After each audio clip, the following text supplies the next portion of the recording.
Myrtle Beach fills up with black bikers around Memorial Day. Randall Hill for The Washington Post file, by Nneka M. Okona June 19. As longer days roll in and temperatures rise, I think of beach season. I think of weekend trips or longer vacations spent sipping margaritas or my tais. But I also think about how for people who look like me, for black folk, beach trips weren't always an option. When I was a child in the 1990s and early 2000s, I looked forward to our family vacations to Myrtle Beach, SC. My family would pile into our station wagon and road trip from Atlanta, loaded down with snacks and music for the ride. We'd spend days breathing in the ocean air, watching scenic sunrises and sunsets, laughing joyfully.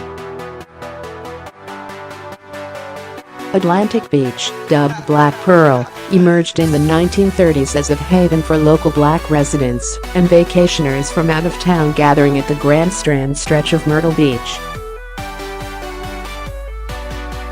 Mere decades before that, our vacations might not have been possible.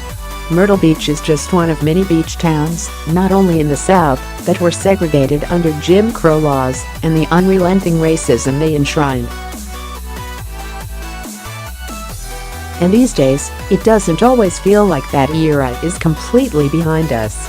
Look at how quick white people still are to call the police on black neighbors for grilling at a public park or staying at an Airbnb.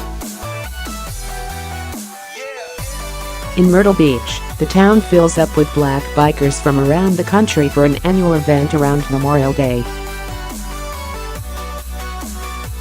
Lately, the municipal government seems to be trying to push it somewhere else.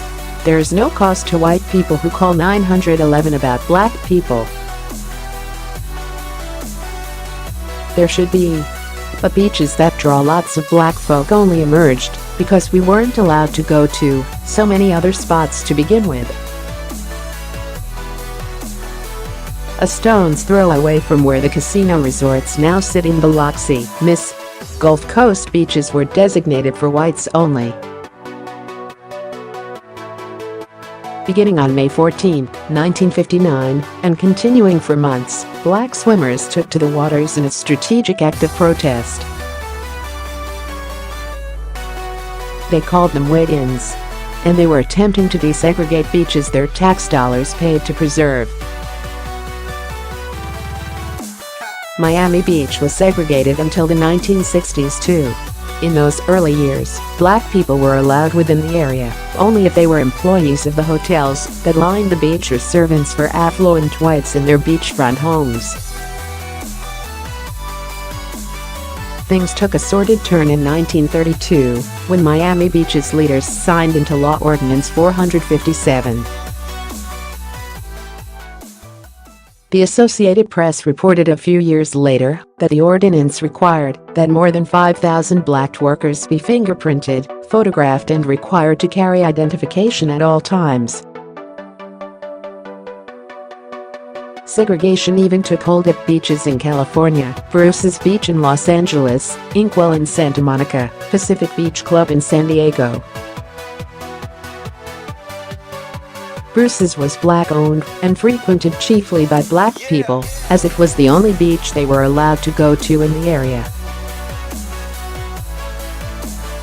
That certainly didn't stop racial tension. The NAACP organized wait-ins in 1927 after the city seized the beach and closed it because white residents had complained about the throngs of black people. My white neighbor thought I was breaking into my own apartment. 19 cops showed up. In response to segregated beaches and not being able to lawfully gather by the sea, black people congregated at other beaches, places like Black Pearl in South Carolina, Sag Harbor Hills in New York, Highland Beach in Maryland, Oak Bluff in Massachusetts or American Beach in Jacksonville, Florida. Their attempts to find a safe space near the water, a space to freely exist, speak to me now, especially after the doldrums of a winter that felt like it would never end. I'm looking forward to beachside frolicking, to the waves lapping up and drenching the gritty sand among seashells, to catching up on what seems like the never-ending list of books I should be reading, but fall way down my list of priorities, to remembering how much of a privilege it is to decide to spend a day, weekend or week on the shore, knowing that just a couple of generations back, people who looked like me didn't have the same luxury. In many ways, being at a beach in my black body, my toes sinking into dampened sand, and my skin glistening underneath the sun's rays, feels like freedom, even if for only a moment my freedom and lack of restrictions are imagined. It also feels like a political act, knowing and holding the fraught history of the past and the present.